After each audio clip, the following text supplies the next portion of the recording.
আমার কাছে এই যে ক্লায়েন্টটা এসেছিল, আজ থেকে ধরে নাও এটা অলমোস্ট 1 বছর 2-3 মাস, মানে এটা 2024-এর ওই এপ্রিল মে এই টাইমটাতে। ছেলেটির ছিল ঘোড়ার শখ।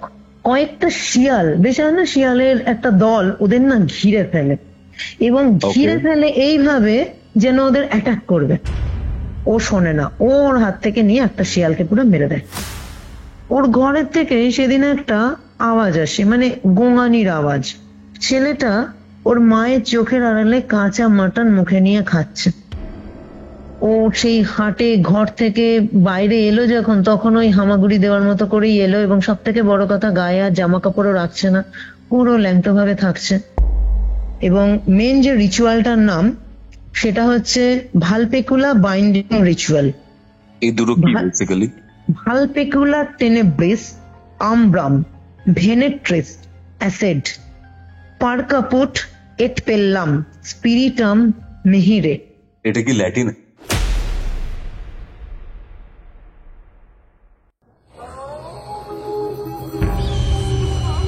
Curiofite presents Ghostly Call Recording, a horror audio documentary by Kaustav Kumar. এবার ভয় পাবে তুমিও।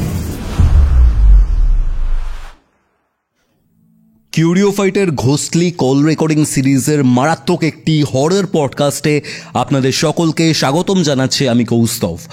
আজকে যেটা আপনারা শুনতে চলেছেন সেটা একটা কেস স্টাডি, অ্যান্ড এই কেস স্টাডিটা আমাদের সাথে শেয়ার করেছেন occult practitioner Luciferian witch empress Moumita Ganguly. মৌমিতাদির এর আগে বেশ অনেকগুলো এপিসোড আপনারা কৌস্তবের আড্ডাতে দেখেছেন। আজকে তার এই কেস স্টাডিটা আমরা কিউরিওফাইটে নিয়ে এসেছি। শুনে জানান আপনাদের আজকের এই এপিসোড কেমন লাগলো। আজকের এই এপিসোড আপনারা কোথা থেকে শুনছেন সেটাও কিন্তু কমেন্ট করে জানাতে ভুলবেন না। ভিডিওটা ভালো লাগলে অবশ্যই লাইক করে শেয়ার করে দিন। আর হ্যাঁ, আপনারা যদি আপনাদের জীবনে ঘটে যাওয়া এরকম কোনো প্যারানর্মাল অ্যাক্টিভিটি, এরকম কোনো সত্যি ভৌতিক ঘটনা বা ব্ল্যাক ম্যাজিকের ঘটনা আমার সাথে শেয়ার করতে চান, অথবা কোনো স্পিরিচুয়াল হেল্প চান, সেই ক্ষেত্রে যোগাযোগ করতে পারেন আমাদের অফিসিয়াল হোয়াটসঅ্যাপ নম্বরে, যেটি হচ্ছে 6290675195। তাহলে চলুন শুরু করছি কিউরিওফাইটের ঘোস্টলি কল রেকর্ডিং সিরিজের মারাত্মক একটি হরর পডকাস্ট। ঘড়িতে বেলা 3টে, আপনারা শুনছেন কিউরিওফাইটের ঘোস্টলি কল রেকর্ডিং। আপনাদের আজকের হরর ডোজ।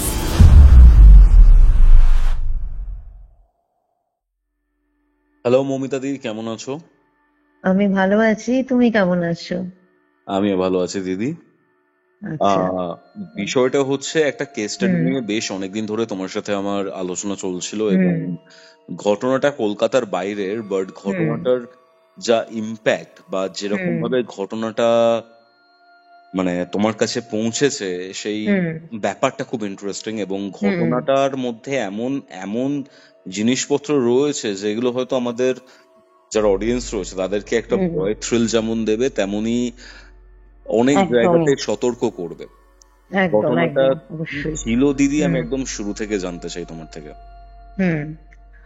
আমার কাছে এই যে ক্লায়েন্টটা এসেছিল, আজ থেকে ধরে নাও এটা অলমোস্ট 1 বছর 2-3 মাস, মানে এটা 2024-এর ওই এপ্রিল মে এই টাইমটাতে।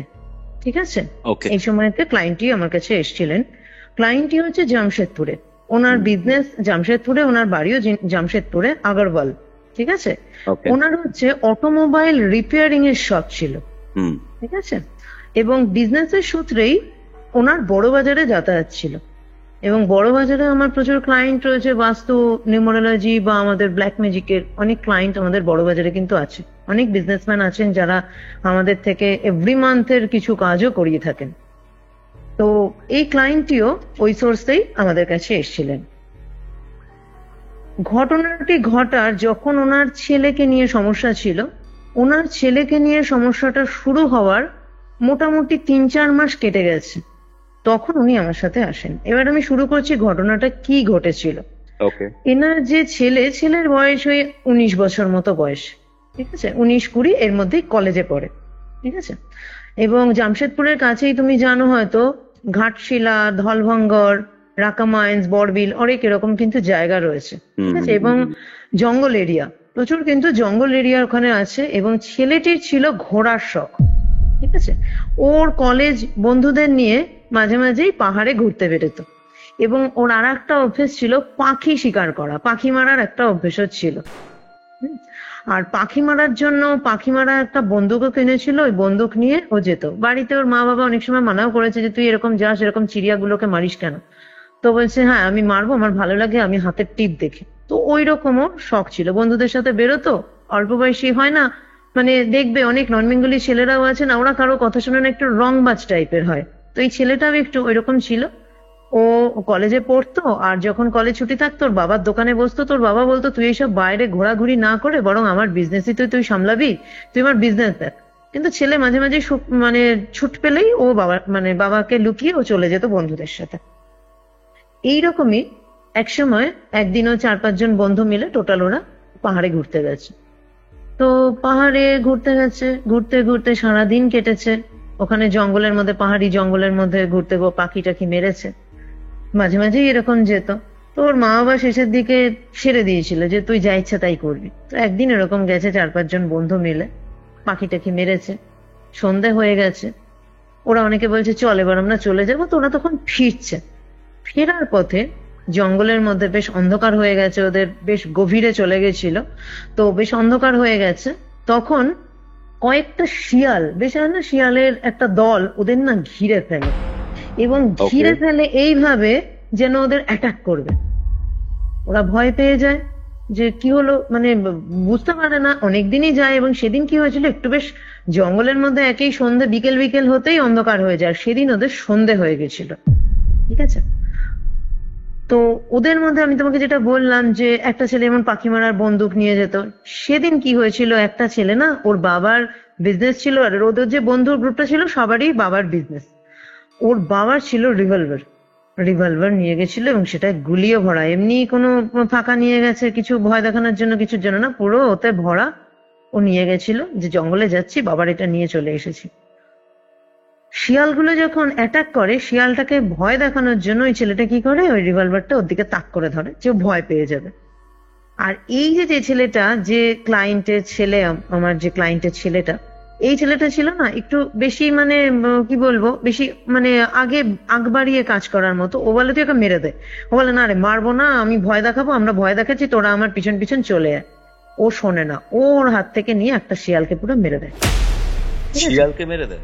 হ্যাঁ, ওর হাত থেকে ইয়েটা নেয়, মানে টিপ করে, ও মেরে দেয়, এবং শিয়ালটা মরে যায়। মাথায় মানে রিভলভারের একটা গুলি, তো একটা মানুষ মরে যায়, একটা শিয়ালের কি, শিয়ালটা মরে যায়। এবং পাশে পাশে সব শিয়াল দেখে ওরা ভয়ে পালায়, ঠিক আছে। শিয়ালটা মরে যায়, ওরাও চলে আসে, বলে তুই মেরে দিলি আমার বাবা, এটা নিয়ে বাবার এটা নিয়ে এসেছি, এটা নিয়ে ঝামেলা হবে। আচ্ছা কিছু হবে না চল। তো ওরা চলে এসেছে, চলে এসে বন্ধুদের সাথে আর যোগাযোগ নিয়ে, ওই ছেলেটা একটু ভয় পেয়ে গেছিল যে বাবা রিভলভার নিয়ে গেছে, রিভলভার থেকে এরকমও করলো, তো যোগাযোগ আর করেনি।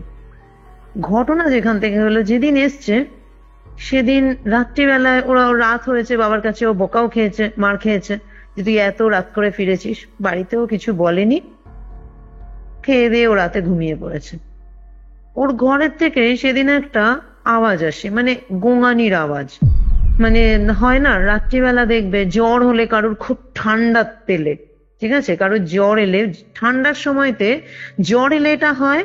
আর ওটা হচ্ছে ঠান্ডার সময়তে, ধরো গায়ে কিছু কারো শীত বস্ত্র নেই, তখন একটা করে একটা মানুষ কাঁপে না, ঠান্ডা যে ফিলিংটা হয়, তো যে আওয়াজটা হয়, ফিলিংটা না, মুখ থেকে যে আওয়াজটা হয়, সেরকম একটা আওয়াজ আসছে। তো ওর বাবার ঘুম ভেঙে যায়, বলে কি হলো, এরকম আওয়াজ আসছে কেন। তারপরে প্রথমটাও তো কেয়ার করে না, পরে দেখে আরে আওয়াজটার জন্য আরো জোরে আসছে। এবার ওর ঘরে আসে, ওর ঘর লক করা, দরজায় নক করে, তারপরে দরজাও খোলে না। পরের দিন দেখে ওর মানে ওর গায়ে পুরো জ্বর রয়েছে। তখন যে কি রে তোর জ্বর হয়েছে, তো তুই আমাদের ডাকিসনি কেন। ছেলে কোনো কথা বলে না। তখন যে তার মানে তোর আওয়াজ, মানে ওর ঘর থেকেই আওয়াজ এসেছে। পরের দিন আবার সারাদিনও চুপ করেছিল ছেলে, কিছু বলেনি। ঠিক আছে কি হয়েছে, কিছু বলছে না, ওর বাবাও তো কেয়ার করেনি কি হয়েছে ছেলে। পরের দিন আবারও রাত্রিবেলায় সেম একটা, তখন দেখছে যেন মানে আওয়াজটা একটা অদ্ভুত টাইপের আওয়াজ, যে শীতের মধ্যেও যদিও শীত লাগছে, জ্বর এসছে, মানে বোঝেনি ওরা যে পরের দিনও আবার ওরকম হবে, কারণ ছেলেকে দিনের বেলা নর্মালি দেখেছে। তো পরের দিন আবার যখন ওরকম একটা আওয়াজ আসছে, তখন ওরা আবার নক করেছে। আর ছেলেকে সেদিন বলেছিল আজকে দরজা দিয়ে ঘুমাবি না, তো ছেলেও দরজা দেয়নি সেদিনকে, ঠিক আছে, ওর চলে গেছে। তো ওরা এসছে তখন, তখন দেখছে ওর জোরে পুরো পুরো গা গরম, আর ওর মুখ থেকে বলছে কিরে তোর কি শীত করছে, কোনো কথা বলছে না। একটা অদ্ভুত মানে শিয়ালের ডাক যেরকম হয় না, দেখবে একটা, মানে হ্যালো, শুনতে পাচ্ছি, বলো। আচ্ছা আচ্ছা আচ্ছা। তো মানে শিয়ালের ডাক যেরকম হয়, তো সেই রকম একটা স্বর যেন ওর গলার থেকে বেরোচ্ছে। তো কি হলো, ওর বাবা অবাক হচ্ছে যে এইরকম একটা অদ্ভুত আওয়াজ ওর মুখ থেকে হচ্ছে কেন। আর ওর চোখ টোক পুরো লাল হয়ে গেছে, মানে একটা, মানে জ্বর হলে ওই রকম চোখ লাল, মানে অদ্ভুত রকমের লাগছে। ঠিক আছে, ওর মেডিসিন যা ছিল ঘরে ওকে দিয়েছে, ভেবেছে কারোর পরের দিন ডাক্তারের কাছে নিয়ে যাবে। পরের দিন ডাক্তারের কাছেও নিয়ে গেছে। তো ডাক্তার মেডিসিন যা দিয়েছে, জ্বর 2 দিন কম ছিল। কদিন বাদে থেকে, মোটামুটি 7 দিনের মাথা থেকে দেখলো ছেলের মধ্যে একটা অদ্ভুত পরিবর্তন। হঠাৎ ওর মা যেটা লক্ষ্য করলো, মাটন এনেছে বাড়িতে, ছেলেটা ওর মায়ের চোখের আড়ালে কাঁচা মাটন মুখে নিয়ে খাচ্ছে। কি হলো, কাঁচা মাটন মুখে নিয়ে খাচ্ছে? একদম কাঁচা ওর মা রেখেছে, ওর মা রান্নাঘর থেকে বেরিয়ে গেছে, ওখান থেকেও কাঁচা মাংস তুলে খাচ্ছে। ওর মা মানে মানে রান্নাঘর থেকে বেরিয়েছে একটা কাজের জন্য, ওই কাজটা করে ফিরছে যখন ঘরে, দেখছে কিচেনে ওরও, তো ওর মা প্রথমে দেখে তুই কিচেনে, ও হতে পারে ভেবেছে যে ছেলের খিদে পেয়েছে, মাঝে মাঝে আসে মা খেতে দাও বলে, তাই এসছে। তখন ওর মা একটু কিরে তুই এখানে বলতেই দেখছে যে ছেলেটা তখন আর লুকাতে পারিনি, ওর হাতে তখন অলরেডি মাংস এবং মুখে চেবাচ্ছে। বলে কিরে তুই কি খাচ্ছিস, হাতে দেখছে মাংস, তুই কাঁচা মাংস খাচ্ছিস? না না না না, বলছে কি না না, দেখলাম তো তুই কাঁচা মাংস খাচ্ছিস। তখন ওর মা 2 গালে 2 থাপ্পড় মেরে ইয়ে করে দিয়েছে, অত না গুরুত্ব দেয়নি, ভেবেছে তোর এত মাংস খাওয়ার লোক, তোর জন্য এনেছি তো রান্না করে দেবো, তুই কাঁচা কেন খাচ্ছিস, বন্ধুদের সাথে গিয়ে গিয়ে তুই এগুলো শিখেছিস। ওর মা না, মানে এমনিতে নন বেঙ্গলি হয় না, দেহাতি মহিলা, ওনা অত কেয়ার করেনি। এবার বাবা বাছা করে ওকে মেরেওছে, আবার হচ্ছে তোর বাবার কাছে, মানে বাবা ওর বাবা হাজবেন্ডের কাছে বলেনি জানে ছেলেকে আরো মারবে ধরবে, বলেনি, চুপ করে গেছে ব্যাপারটা। ওর মা এটা পরবর্তীকালে ওর বাবাকে বলেছিল। তো প্রথম এটা একটা অ্যাবনর্মাল ঘটনা। এর কদিন পরে আর একটা যেটা ঘটনা ঘটে, যেটা মানে সব থেকে ওদের অবাক করে, এবং যে ঘটনা থেকে জিনিসটা পুরো সবাই জানতে পারে বা পরবর্তীকালে আরো জিনিসটা ভয়াবহ আকার নেয়। মেয়ে ছেলেটির একটা গার্লফ্রেন্ড ছিল। এবার ওদের অনেক নন বেঙ্গলিদের অল্প বয়সে বিয়ে হয়ে যায়। তো ছেলে মেয়ে পছন্দ করেছে, অ্যাকচুয়ালি ভদ্রলোকেরই বন্ধুর মেয়ে, ছোটবেলা থেকে যাতায়াত ছিল, ওদের মধ্যে একটা সম্পর্ক হয়েছে। ওরা বলেছে হ্যাঁ চলো আমাদের মানে বন্ধুত্ব, আমাদের একসাথে ব্যবসাও পরবর্তীকালে আমরা করে ফেলবো একসাথে, আর ছেলে মেয়ের বিয়েও দিয়ে দেবো। আর ওরা আবার ভেবেছে ইন ফিউচার পার্টনারশিপে ব্যবসা করবে, ছেলে মেয়ের বিয়ে দেবে, বন্ধুর মেয়ে। দিয়ে ওদের এঙ্গেজমেন্টও হয়ে গেছে, ওদের যে মাগনি বলে মাগনিও হয়ে গেছে। মেয়েটা মাঝে মাঝে ওর বাড়িতে যাতায়াত করে, ছেলেটার বাড়িতে, ছেলেটাও যায় ওর বাড়িতে। তো একদিন এরকম ওর মাঝে মাঝে শরীর ভালো না শুনে যে মেয়েটা এসছে যে ওর বাড়িতে ওর সাথে দেখা করতে। তো সন্ধে হয়ে গেছে, এবার লোকটা বলেছে যে দরকার নেই, তোমার আজকে বাড়ি যেতে হবে না, তুমি এখানেই থাকো, আর তোমার বাবাকে আমি বলে দিচ্ছি। বলছে ঠিক আছে, ওর বাবাকে বলে দিয়েছে, বলছে ঠিক আছে, আপনার বাড়িরই বউ, আপনি রাখবেন তো, তুমি রাখবে তো রাখো। রেখে দিয়েছে, সেদিনকে রয়েছে। যেটা হয়েছে, ছেলে মেয়ে বিয়ে হয়নি, ওরা আলাদাই থাকতো। তবে ছেলে মেয়ের মধ্যে যেটা হয়, বাবা মার চোখের আড়ালে গভীর সম্পর্কে তারা চলে যায়। বেশ গভীর রাতে, তখন 1টা-1:30 বাজে, মেয়েটার তারস্বরে চিৎকারের আওয়াজ পায়। ওদের ঘরটা এমন ছিল, ওদের ঘরের পাশে ছেলের ঘর, এবং ওদের ড্রয়িং রুমের ওই পাশে, মানে ভদ্রলোক আমাকে যেভাবে বলেছে, ড্রয়িং রুমের অপোজিট মানে ওই সাইডে উল্টো দিকটা ছিল ওদের গেস্ট রুম, যেখানে মেয়েটা ছিল। কিন্তু ও দেখে মেয়েটার গলার আওয়াজ ওরা শুনতে পায়, কিন্তু ছেলেটার ঘরের দিক থেকে আসছে, মানে পাশের ঘর থেকেই আসছে। ওরা যায়, দরজা দেখে লক করা ভেতর থেকে। কিন্তু মেয়েটার একবার মানে জোরে চিৎকার হয়, এবং তারপরেই চিৎকারটা থেমে যায়, মেয়েটার গলার আর কোনো আওয়াজ নেই। কি হলো, ওরা দরজা নিয়ে নক করে যে এত জোরে মেয়েটা কেন চিৎকার করলো। তারস্বরে চিৎকার করার মতো। তো দরজা নক করে, নক করার পরে ওরা খোলে না দরজা ভেতর থেকে। কি হলো, বারবার নক করে, খোলে না। তারপরে ওদের ঘরে একটা জানালা ছিল, জানালাটার পাল্লা পুরো দেওয়া ছিল না। তো জানলাটার পাল্লা ফাঁক করে লোকটা আর ওর ওয়াইফ, মানে আমার যে ক্লায়েন্ট এবং তার ওয়াইফ যেটা দেখে, মানে সেটা ওরা আমাকে, ভদ্রলোক বলেছে, আমি কোনোদিন দেখবো এটা ভাবিনি। যেটা ফার্স্ট আমার চোখকে, সেই দিনই ওনার ওয়াইফ ওনাকে বলেছে যে ছেলে তার আগে একদিন কাঁচা মাংস খেয়েছে, মানে অ্যাবনর্মাল লেগেছে। বলছে আমি যে এই জিনিসটা কখনো দেখবো আমি ভাবতে পারিনি ম্যাডাম, এটা যেন কেউ, কোনো বাবা কোনোদিন না দেখে। বলে আমি দেখছি মেয়েটা তো সেন্সলেস হয়ে রয়েছে, মানে ডিম লাইটে ঘরের যে লাইট রয়েছে, হাফ ওয়াটের যে লাইট, সেই লাইটে যতটা দেখা গেছে, প্রথমে দেখেছে মেয়েটা পুরো উলঙ্গ শুয়ে রয়েছে বেডে, মেয়েটার পায়ের থেকে পুরো ব্লাড ঝরছে এবং মেয়েটা পুরো সেন্সলেস, এবং ব্লাডটা ছেলেটা হাতে করে নিচ্ছে এবং চেটে খাচ্ছে। কি সাংঘাতিক দিদি, হুম, বিশাল বলছো? সাংঘাতিক ব্যাপার তো। হ্যাঁ, ব্লাডটা হাতে করে নিচ্ছে, মানে লোকটা ওই হাফ ওয়াটের লাইটের মধ্যে যেটা দেখলো যে ব্লাডের মতোই কিছু গড়িয়ে পড়ছে, এবার ওটা হাতে করে নিচ্ছে এবং ও গায়ে মুখে মাখছে আর ও চেটে খাচ্ছে। ভদ্রলোক দরজা ভেঙে ঘরে ঢুকে যায় এবং প্রথমে ওনার মানে অন্য কিছু উনি না ভেবে ছেলেকে লাইট ঘরে জ্বালিয়ে ওইভাবে ছেলেকে উদম মেরেছে, মানে টপ টু বটম। বলছে আমি ছেলেকে আমার ঘরে যে ওই ডাসা থাকে না, ওই ডাসা দিয়ে আমি পিটিয়েছি। ওটা আমার পুরনো ছিল, ওই আমি পাশে দেখেছি ওই ডাসা মতো, ওইটা দিয়ে আমি ছেলেকে পিটিয়েছি। কিন্তু অদ্ভুত ব্যাপার, ছেলে নর্মাল কোনো কিছু না, ছেলে যেন আমার দিকে ফ্যাল করে মার খাচ্ছে, মার খেয়ে ওর গা কেটে যাচ্ছে, ওর ইভেন এমন ভাবে আমি মেরেছি ওর গাল ফেটে গেছে, তাও ছেলের কোনো কিছু নেই। ছেলে মানে নর্মালি হলে কি ছেলে আমাকে বলবে যে বাবা আমাকে মারছো কেন, এই না, কিছু নেই। ওর চোখ দিয়ে জলও পড়ছে না, ও কিছু বলছেই না, ও ফ্যাল করে আমার দিকে তাকিয়ে পুরো মার খাচ্ছে। মেয়েটাকে কোন রকম ভাবে, তো বুঝে যাচ্ছে যে এইরকম এই কেসটা যদি বাইরে যায়, মেয়েটা গিয়ে বাইরে কিছু বলে তো পুরো, বা আমি যদি বাইরে মেয়েটাকে হসপিটালে নিয়ে যাই। ছেলেটি কি করেছে, ওর যে উরু মানে থাইয়ের এখানে এমন ভাবে কামড় দিয়েছে না, ওর ব্লাড বেরিয়ে গেছে। এবং শুধু তাই না, ওর গোপন অঙ্গে মানে মেয়েটির লোয়ার পার্টে ভেজাইনাতে এমন ভাবে কামড়েছে, সেখানে অব্দি কামড়, মানে কামড়ের চোটে মেয়েটার এতটাই, মানে মেয়েটার লেগেছে, মেয়েটা সেন্সলেস হয়ে গেছে। কি এবং বলবো ওখান দিদি? একদমই তাই, একদমই তাই। এবং ওখান থেকে ব্লাড বেরিয়ে গেছে এবং ওই ব্লাডটা ও বের করে ও গায়ে দেখছে, ও মুখে টুকে ব্লাড মাখা, এবং ও চাটছে।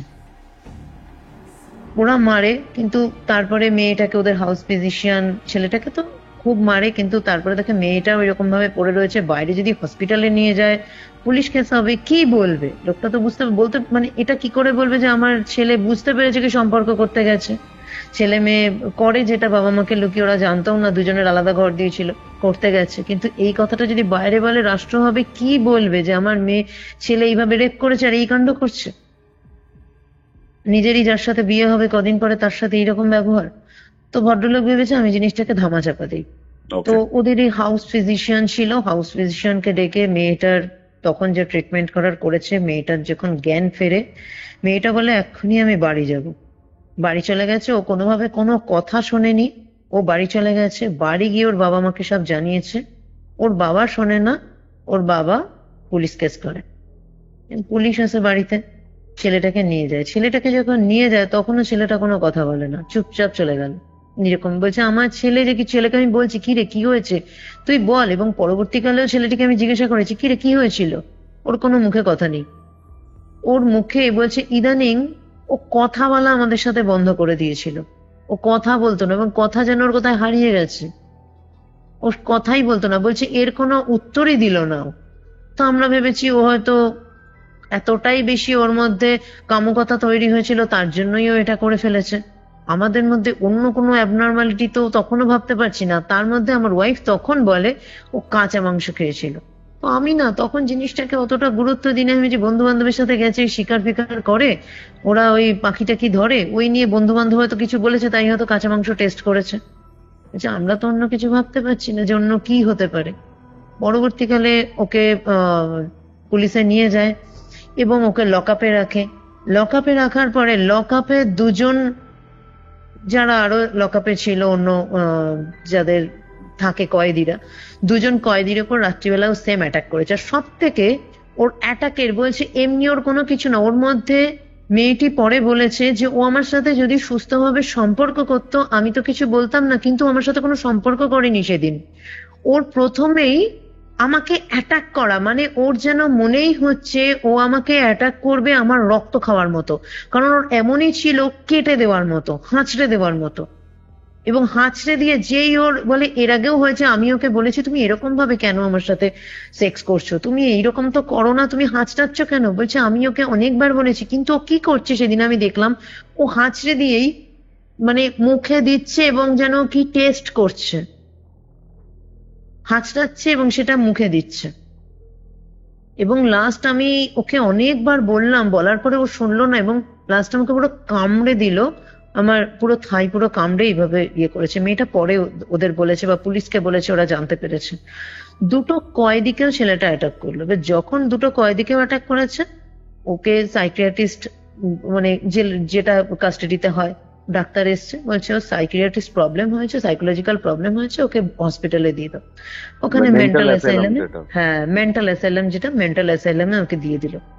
মেন্টাল অ্যাসাইলামে এমন হয়েছে ওকে যারা ট্রিটমেন্ট করতে যাচ্ছে তাদের উপরে অ্যাটাক করছে, ওকে শেষে আলাদা একটা ঘরে রেখে ও ট্রিটমেন্ট হয়েছে এবং ওকে ইলেকট্রিক শক পর্যন্ত দিয়েছে। ইলেকট্রিক শক দেওয়ার পরে ওদের দেয় কোনো ট্রিটমেন্টের প্রসেস আছে, তো বলে ওই ইলেকট্রিক শক দেওয়ার মতো মোটামুটি মাসখানে ও ওখানে ছিল। কদিন কি হলো, আরো ঝিমিয়ে গেল। তারপরে বলছে আমি আমার ছেলের এই অবস্থা না, হঠাৎ করে আমার সুস্থ ছেলে ভালো ছেলে হঠাৎ করে এই অবস্থা, আমার পুরো দিশেহারা হয়ে গেল। তারপরে পুলিশ কেস, মেন্টাল অ্যাসাইলাম, এগুলো কি হচ্ছে? বলে আমি আমার বন্ধুকে বললাম যে দেখো আমার ছেলের যা হচ্ছে তো তুমি দেখতেই পাচ্ছ, ও নর্মালি নেই, কিন্তু তুমি এই কেসটা তুলে নাও, তোমার মেয়েরও তো এতে নাম খারাপ হচ্ছে।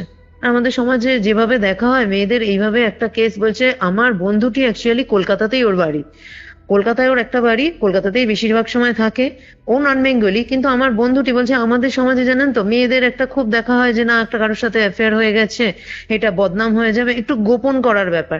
কিন্তু ও যেহেতু কলকাতার, ও না কলকাতায় একটু মানে হালাকিকাতে ও বেশি চলে, কলকাতার হাল চালে, ওই সব মানে না, মানে মেয়েদের সাথে অন্যায় হয়েছে, আমার মেয়ের সাথে অন্যায় হয়েছে, আমি প্রতিবাদ করবো, মানে পুলিশে চলে গেল। কিন্তু আমি বললাম শেষে যে দেখো তোমার মেয়েরও তো নামেতে ইয়ে হবে না, একটা বাজে জিনিস হচ্ছে, আমার ছেলের ভবিষ্যৎ, তুমি তোমার মেয়ের বিয়ে দাও অন্য জায়গায়, বিয়ের যা খরচ হবে আমি দিয়ে দেবো ভাই, কিন্তু তুমি আমার ছেলের এই কেসটা তুমি তুলে নাও।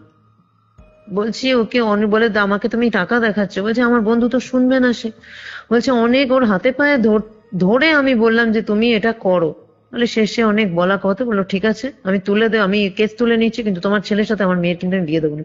বলছে না আমার ছেলের যা অবস্থা, আমার ছেলে বিয়ে কি করবে, আমার ছেলের সাথে তোমার বিয়ে দিতে হবে না। তো অবশেষে আমার বন্ধু কেসটা তুললো। কেসটা তোলার পরে কেসটা যখন তুলে দিয়েছে, ওকে হসপিটাল থেকে রিলিজ করলো। ওকে আমরা তখনও মেন্টাল অ্যাসাইলামে ছিল, মেন্টাল অ্যাসাইলাম থেকেও ওকে যা ট্রিটমেন্ট করেছে, তখন বললো যে এখন আপনারা বাড়ি নিয়ে যেতে পারেন, কোনো যদি আপনাদের সাথে কোনো প্রবলেম আবার হচ্ছে বুঝবেন তাহলে কিন্তু আপনারা প্রপারলি ট্রিটমেন্টের জন্য আপনারা ব্যবস্থা নেবেন। বললো ঠিক আছে। বাড়িতে নিয়ে এলো, তখন ওর সাথে বেশ ওর মা থাকতো রাত্রিবেলা, কোনোদিন ওর মা কোনোদিন ওর বাবা থাকতো। বেশ কদিন কেটেছে, বেশ দিন 20-25 বললো, আরো কেটে গেছে। তো তখন ভাবলাম ছেলে বেশ ভালো আছে, টুকটাক কথাও বলছে, তো একদিনে বললো আজকে আমি একাই থাকবো রয়েছে, বলে তখন থেকে ভাবলাম হ্যাঁ ছেলে এখন সুস্থ আছে, ঠিক আছে একাই থাক, না হলে ওকে যদি সবসময় আমরা অসুস্থ অসুস্থ ভাবাই তাহলে ওর মেন্টাল আরো ডিস্টার্ব হবে, ও যেমন থাকতে চায় থাকুক। বলে আমরা প্রাইভেটে ওকে সাইকিয়াট্রিস্ট দেখাচ্ছিলাম, তো উনিও বললেন ঠিক আছে ও যদি নিজের মতো কিছু থাকতে চায় থাকুন, আপনারা একটু কেয়ারে রাখবেন, ও নিজের মতো থাকতে চাইলে থাকুক। বলছে ও তারপরে রাতে একা থাকা শুরু করে। আরে ভালো কথা, 7 দিন 10 দিন কেটেছে, ভালো আছে। হঠাৎ একদিন সকালে ও উধাও, ও নেই। কি হলো? নেই তো নেই। পরের দিন সকালবেলা দেখলাম ওর ঘরে নেই, কোথাও নেই, সারা বাড়িতে নেই, পাড়ায় নেই, বুঝতে পারছি না কোথায় গেল।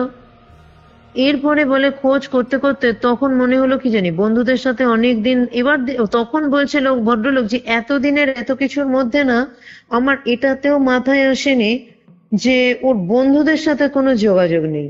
অনেকদিনই ওর বন্ধুরা, ও যে যাচ্ছে না, ওর বন্ধুরা তো যোগাযোগ করছে না, ওর কোনো খোঁজ নিচ্ছে না। বাড়িতে আসতো যে বন্ধু বান্ধব যাদের সাথে ও জঙ্গলে ঘুরতে যেত, তো বলছে তখন যেদিনকে ওকে পাওয়া যাচ্ছে না, কি জানি এতদিন বন্ধুদের সাথে যোগাযোগ নেই, তাহলে ওদের সাথে যোগাযোগ করে কোথায় গেছে, ওদের সাথে খোঁজ নিই। ওদের ফোন করলাম, ফোন করে ওরা তখন বলছে না না, ও তো আমাদের সাথে নেই। বলছে তখন দেখছি ওদের গলায় না একটা ভয়, আমাদের সাথে নেই। তো আমি বললাম তোমরা ভয় পাচ্ছ কেন? তোমরা বলছো না ওর কথা জানি না, কেউই তোমরা জানো না, এটা হতে পারে, তোমরা মনে হচ্ছে ভয় পাচ্ছ। বলছে আমি কয়েকটা ছেলে, ওদের মধ্যে দুজনের বাড়ি আমি চিনতাম। বলছে আমি ওই দুজনের বাড়ি, ওই একজনের বাড়ি গেলাম ফার্স্ট।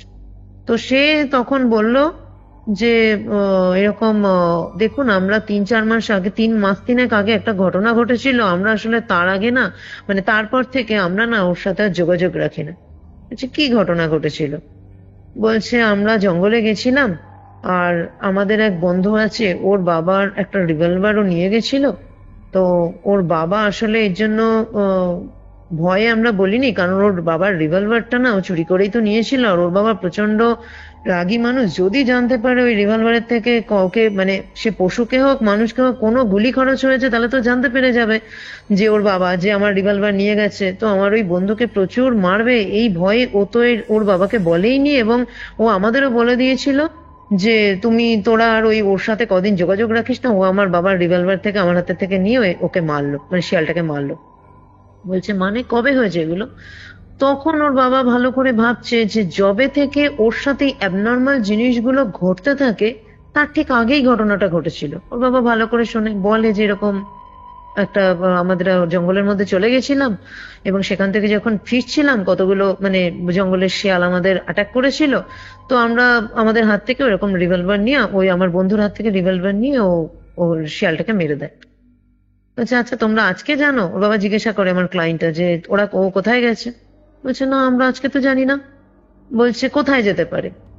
বলছে আমরা কি করে বলি, তবে হ্যাঁ ও তো, আমরা একটা জঙ্গলে, যে জঙ্গলগুলোতে যেতাম ওই জঙ্গলগুলোতে আপনি খোঁজ করতে পারেন, কারণ আমরা তো ওখানেই যেতাম, ও ওখানে, আমাদের কারোর বাড়িতে তো আসেনি। ও যদি কোথাও যায়, ওর ঘুরতে তো খুব ভালো লাগে, পাখি মারার স্বভাব ওর, তো ওখানে যেতে পারে ও।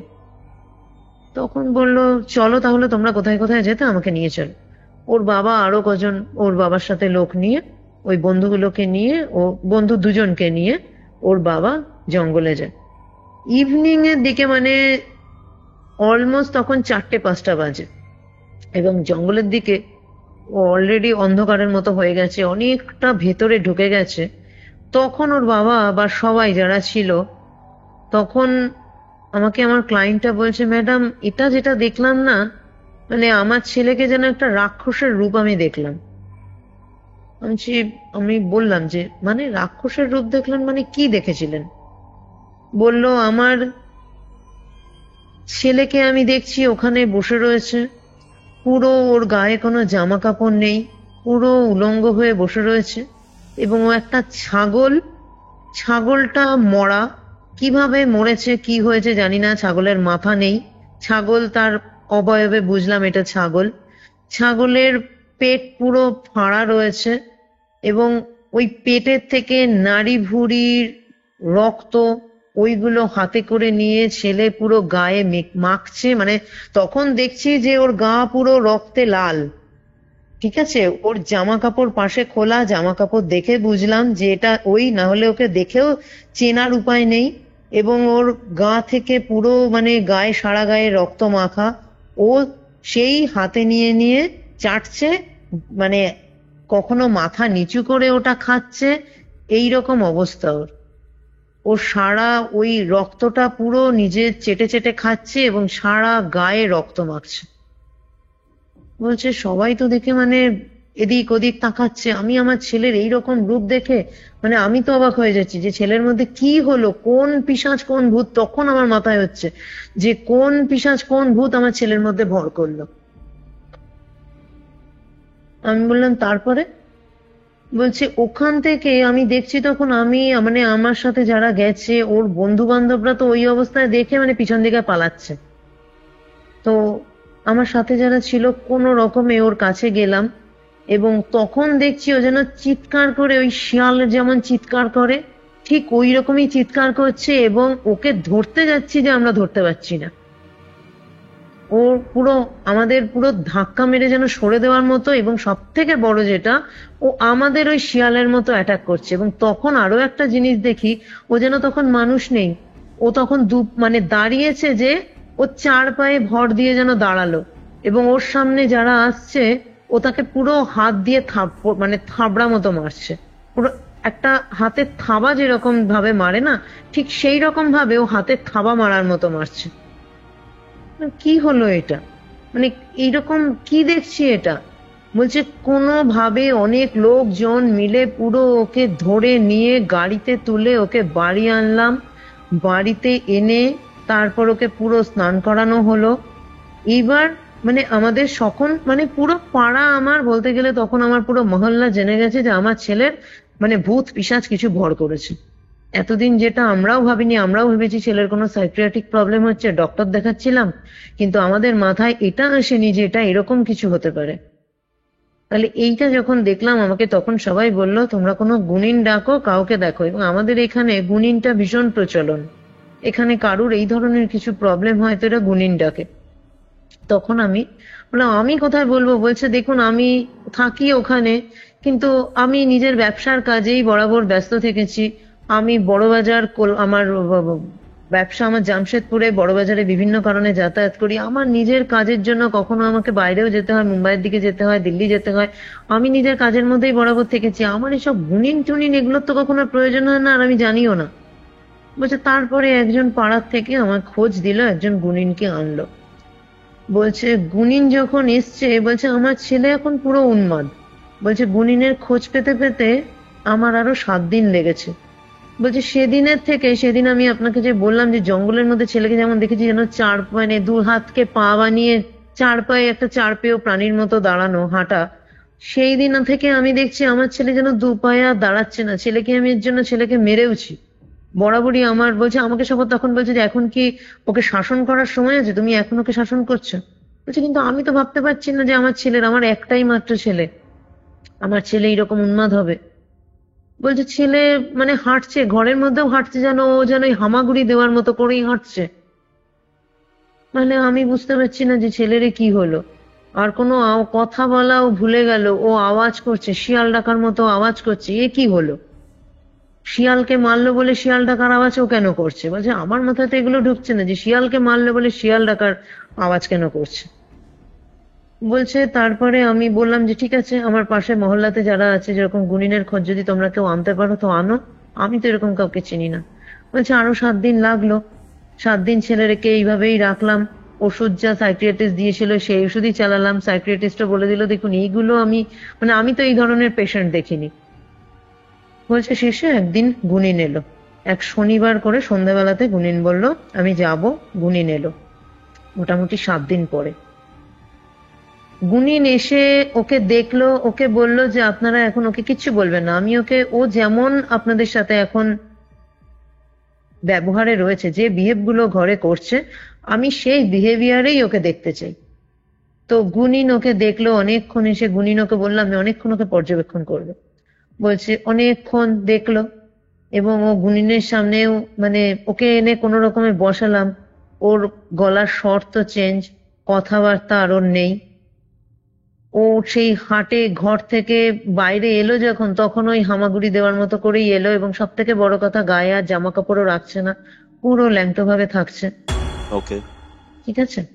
বলছে গুণিন দেখে বলল যে আপনার ছেলের তো মানে যেটা হয়েছে তো আমার ঠিক করার নেই, এবং আপনি জানেন এই জিনিসটা যদি জঙ্গলের, ঠিক আছে, জঙ্গলের এই যে জিনিসটা ওই শিয়ালটাকেও মেরেছিল, এই তারপরে ওর সাথে এগুলো হয়েছে, এইগুলো যদি আমাদের এখানকার আমাদের যে সাঁওতালরা আছে, মানে গুণিন মানে সাঁওতালি ওঝা, ওদের তো গুণিন বলে।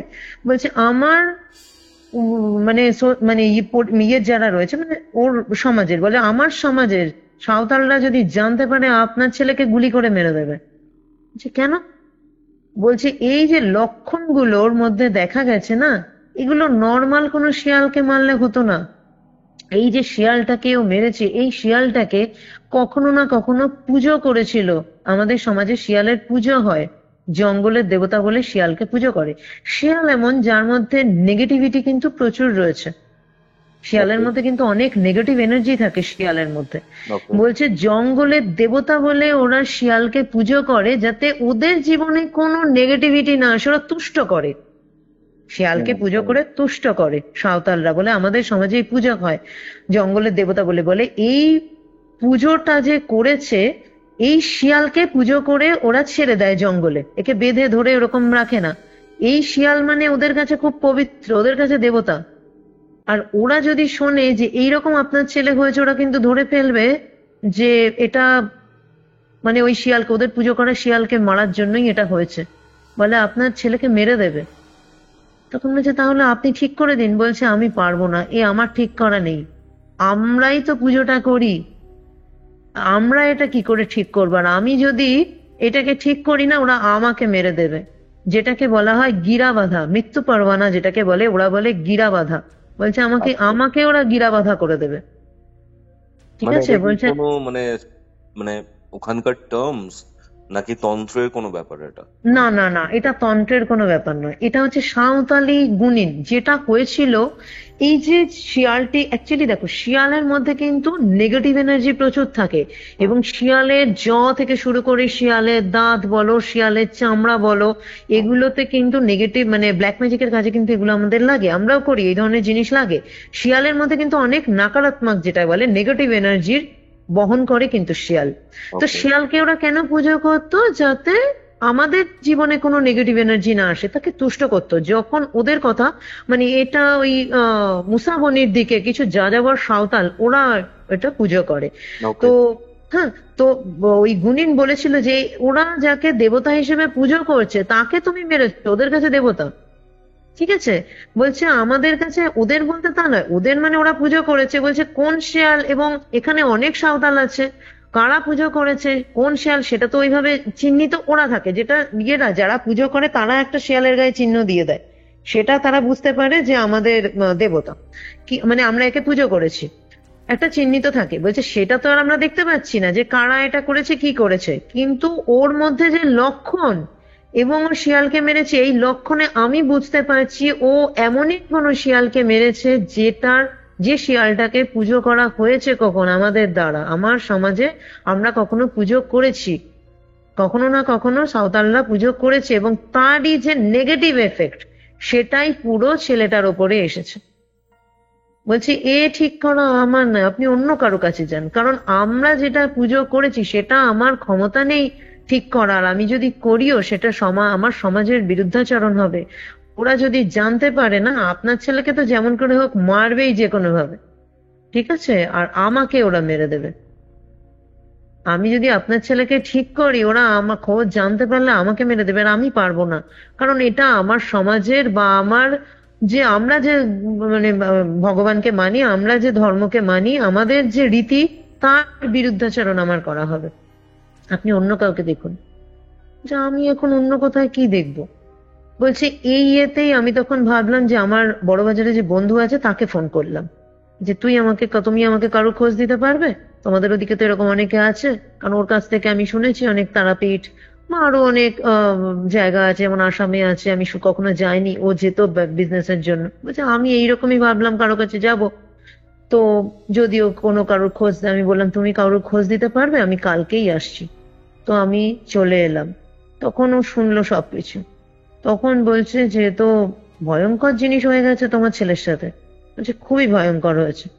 বলছে তখন ও আমাদের খোঁজ দিয়েছে, বলছে আমার কাছে এক ম্যাডাম এরকম এসেছে, আমার বাস্তু ভিজিট করেছে, তারপরে আমি ওনাকে দিয়ে আমার কাজও করেছি, কিন্তু আমি জানি না ওই ম্যাডাম এই কাজ করবে কিনা, আমি ফোন করে দেখতে পারি। তো বলছে তুমি ফোন করো, ওরে একটু কথা বলো, আমাকে একটু জানাও, আমি তাহলে আজকেই ওনার সাথে কথা বলবো। তখন ওই ভদ্রলোক আমাকে ফোন করে, মানে ওনার যে মানে যে ক্লায়েন্ট হয়ে এসেছিল, মানে আমার প্রিভিয়াস যে ক্লায়েন্ট বড়বাজারের যে ভদ্রলোক, সে আমার কাছে ফোন করে, এরকম আমাকে জানায় যে ম্যাডাম এরকম এরকম ঘটনা ঘটেছে একজন আমার বন্ধুর সাথে, জামশেদপুরে থাকে, ওনার ছেলের সাথে, আপনি কি এই কাজ করেন, আপনি কি করতে পারবেন? তো আমি ভদ্রলোককে তখন বললাম যে সবার আগে আমার দেখতে হবে ছেলেটার ফটো, যেটা আমরা নিয়ে থাকি, আর ভদ্রলোকের সাথে আমার ডিরেক্ট কথা বলেন। তো ভদ্রলোক তখন সামনেই ছিল, আমার সাথে ওভার ফোন কথা হয়। আমি বললাম আপনি এখনই আপনার কাছে কি এই যে আপনার ছেলের এই ধরনের অ্যাক্টিভিটি হয়েছে তার ভিডিও ফটো আছে? বলছে হ্যাঁ আছে, আমরা করেছি এগুলো। তো ডাক্তার ও সাইকিয়াট্রিস্টও বলেছিল যে ওর অ্যাক্টিভিটি গুলো আমাকে দেখাবেন এরকম, তো তার জন্য ভিডিও কিছু করা আছে, ফটো আছে, যে এক্ষুনি আমাকে পাঠান। তো আমরা দেখলাম, দেখে পুরো, তোমাকে আমি যে স্টোরিটা এখন বললাম পুরো স্টোরিটা ভালো করে শুনলাম। শোনার পরে আমি যেটা দেখলাম, আমার শকুন্তলার সাথে আমার সাথে আমরা ডিসকাস করলাম, ভদ্রলোকের সাথে আমি দেখাও করেছিলাম, কারণ ভদ্রলোক বারবার করে বলছিলেন যে আমি একবার সামনে গিয়ে আপনার সাথে কথা বলবো। না আচ্ছা ঠিক আছে আসুন। তো উনি এসছিলেন, আমার বাড়িতেই এসছিলেন। তো আমি কথা বললাম ভদ্রলোকের সাথে। ভদ্রলোক তো মানে বলতে গেলে প্রচুর, মানে একটা লোক, মানে ছেলে যখন কাঁদে, একটা পুরুষ মানুষ যখন কাঁদে না, তখন মানে সত্যিই খারাপ লাগে, কারণ পুরুষটা তো ভীষণ শক্ত মনের হয়, সহজ সচরাচর জল পড়ে না চোখ দিয়ে। তো উনি কেঁদে ফেলেছেন, বলছে ম্যাডাম আমার একটাই ছেলে। আমি বললাম আপনার একটাই ছেলে? নর্মালি নন বেঙ্গলিতে যেটা হয়, অনেক ছেলে মেয়ে থাকে, 2-3 জন তো ছেলে মেয়ে থাকে। বলছে আমাদের মধ্যে সবার থাকে, আমাকে জানেন আমার আরো ভাইরা এরকম বলেছে যে তুই একটারই ছেলে কেন, তোর ছেলের জন্য তুই ছেলের পরে আরো ছেলে আন, ওর ভাই দরকার, ওর বোন দরকার। বলছে আমি জানেন না, আমি কাউকে জীবনে আনিনি, আমি না বিভিন্ন খুব মানে, আপনি হয়তো ভাববেন যে আমি ওই বিহারি, আমি ওই বিহারে মন, কিন্তু না, আমি না বিহারে থেকেছি কম, আমি ঝাড়খণ্ডেই থেকেছি, আর আমার অল ইন্ডিয়া না আমার ব্যবসার জন্য যাতায়াত। আমার মানসিকতা, আমার তো বেঙ্গলে কত সময় কেটে গেছে, আমি না অন্য অনেক মানুষ, অন্যরকম মানসিকতায়, আমার ওরকম নয় যে ওই প্রাচীন দিনের মতো আমি চলবো। আমি ছেলেকে অনেক স্বাধীনভাবে মানে রেখেছিলাম, স্বাধীন যে আমার একটাই ছেলে থাকুক, ভালোভাবে থাকুক, খুব ভালোভাবে চলুক। সেই ছেলে, আমার তো আর কেউ নেই যে আমি এই ছেলের কিছু হয়ে গেলে আমি তাকে নিয়ে নয় ওর দুঃখ ভুলবো। তো আমার এই ছেলেকে আপনি যেমন করে হোক বাঁচান, ও কি ঠিক হবে নাকি এইভাবে ও মরে যাবে? তো ভদ্রলোককে আমি বললাম যে ওর কাজ করে দেব আমরা। শকুন্তলার সাথেও কথা হলো, আমরা দুজনেই কথা বললাম ভদ্রলোকের সাথে। তো অ্যাকচুয়ালি ওর সাথে যেটা হয়েছিল, দেখো আমি তোমাকে এবার বলছি যে জিনিসটা হয়, শিয়াল মানে কিন্তু যেটা আমি বললাম নকারাত্মক একটা শক্তির প্রতীক কিন্তু শিয়াল। এবং শিয়ালের বিভিন্ন জিনিস যেমন আমাদের ব্ল্যাক ম্যাজিকে কাজে লাগে। আমাদের একটা রিচুয়াল হয়, যে রিচুয়ালটা আমরা করেছিলাম, এটাকে গ্রিমোরিয়ান ব্ল্যাক ম্যাজিক কাল রিচুয়াল বলা হয়। এবং মেন যে রিচুয়ালটার নাম সেটা হচ্ছে ভালপেকুলা বাইন্ডিং রিচুয়াল। এই দুটো কি বেসিক্যালি? বেসিক্যালি হচ্ছে গ্রিমোরিয়ান বলতে ব্ল্যাক ম্যাজিক্যাল বোঝে। গ্রিমোরিয়ান ব্ল্যাক ম্যাজিক মানে ফোক উইচক্রাফটেরই একটা যে ব্ল্যাক ম্যাজিক্যাল পার্ট, সেটাই হচ্ছে গ্রিমোরিয়ান। আর হচ্ছে তোমার ভ্যালপেকুলা বাইন্ডিং রাইট। এই ভ্যালপেকুলা বাইন্ডিং রাইট বলতে এটা বলে জঙ্গলের শিয়াল হচ্ছে তোমার ক্রস রোডের একটা অ্যানিমেল হচ্ছে শিয়াল। ক্রস রোড বলতে? ক্রস রোড বলতে যেখানে দুটো রোড ক্রস করে, তে মাথা চার মাথা যেটাকে বলে না, বা দুটো চার মাথার মোড়। ইউনিভার্সকেও কনসিডার করতে পারি কি, বা দুটো ওয়ার্ল্ডকে কনসিডার করতে পারি কি এক্ষেত্রে? দুটো ওয়ার্ল্ড, ক্রস ওয়ার্ল্ড তুমি যদি বলো, ক্রস ওয়ার্ল্ড দুটো ওয়ার্ল্ডকেও আমরা বলতে পারি, ঠিক আছে। আর হচ্ছে জঙ্গল একটা, যেমন বলা হয়, দেখো যে কোনো জঙ্গল কিন্তু একটা নেগেটিভিটি, সেখানে পজিটিভ আছে সেখানে নেগেটিভ আছে, ঠিক আছে। তেমনি ক্রস রোডটা আমাদের উইচক্রাফটে কিন্তু ক্রস রোড মানে, যেমন আমাদের ধরো ক্রস রোডের গডেস কিন্তু মাদার হিকাটেকে বলা হয়। মাদার হিকাটে কিন্তু ক্রস রোডের গডেস এবং গডেস অফ উইচক্রাফট। শিয়াল কিন্তু ক্রস রোডেরই অ্যানিমেল, ঠিক আছে, বা জঙ্গলের অ্যানিমেল। তো যখন এই জঙ্গলের কোনো অ্যানিমেল, বিশেষ করে শিয়াল, বিশেষ করে এখানে শিয়াল, কারণ শিয়ালের মধ্যে, শিয়ালকে দেখবে বরাবরই বলা হয় ধূর্ত। শিয়ালের আগে কি কথাটা আসে? ধূর্ত। ধূর্ত শিয়াল, চালাক, ধূর্ত, চালাক, প্রতারক, শিয়ালের সাথে কিন্তু এই ওয়ার্ড গুলোই আসে, এবং শিয়ালের মধ্যে কিন্তু যে স্পিরিটটা আছে, দেখো প্রত্যেকটা অ্যানিমেলের মধ্যে স্পিরিট আছে। আমাদের মধ্যে যেমন সোল আছে, আমাদের মানুষের মৃত্যু ঘটছে এবং একটা টাইমের পরে স্পিরিটে কনভার্ট হচ্ছে, সেরকম অ্যানিমেলেরও কিন্তু স্পিরিট হয়। অ্যানিমেলের এরকম না যে অ্যানিমেলের কোনো কিছু হয় না, অ্যানিমেলেরও কিন্তু সোল আছে, আফটার ডেথ সে স্পিরিট হয় তার।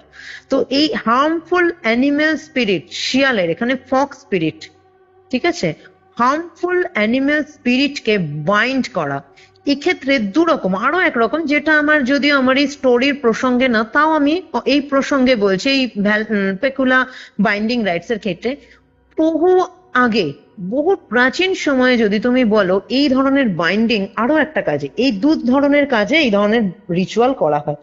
এক হচ্ছে কোনো হার্মফুল এই ধরনের ফক্স স্পিরিটকে বাইন্ড করার জন্য, মানে তাকে বশীভূত করার জন্য। সে হয়তো, যেমন এই ক্ষেত্রে কিন্তু একটা ফক্সের স্পিরিটই ওকে পজেস করে দিয়েছিল, ওই ফক্সের এনার্জিটাই কিন্তু ওর মধ্যে কনভার্ট হয়ে গিয়েছিল, পজেস করলে যেটা হয়, ঠিক আছে। তো যখন কোনো হিউম্যান স্পিরিট পজেস করে তার যেমন এফেক্ট হয়, সেরকম অ্যানিমেল স্পিরিট পজেসও কিন্তু হয়। যে কোনো অ্যানিমেল স্পিরিট হয়তো হয় কিনা হয় না, বাট এই শিয়ালের গুলো হয়েছে এক্ষেত্রে। কারণ কি, শিয়ালের মধ্যে কিন্তু অনেক নেগেটিভ এনার্জি রয়েছে, এবং এক্ষেত্রে যখন ওকে মেরেছে, এবং ওখানে ওকে পুজো করা একটা ব্যাপার ছিল, ওই সাঁওতালরা ওকে পুজো করেছে, ওর মধ্যে আরো একটা এনার্জি ছিল, সেই এনার্জিটাই কিন্তু ওকে দিয়ে পরবর্তীকালে একটা শিয়ালের একটা নেচার তৈরি করে দিয়েছিল সেই সময়তে, ঠিক আছে। এবং আমরা এখানে ভ্যালপিকুলা বাইন্ডিং রিচুয়াল যেটা হয়, এই রিচুয়ালে কি করা হয়, এই ধরনের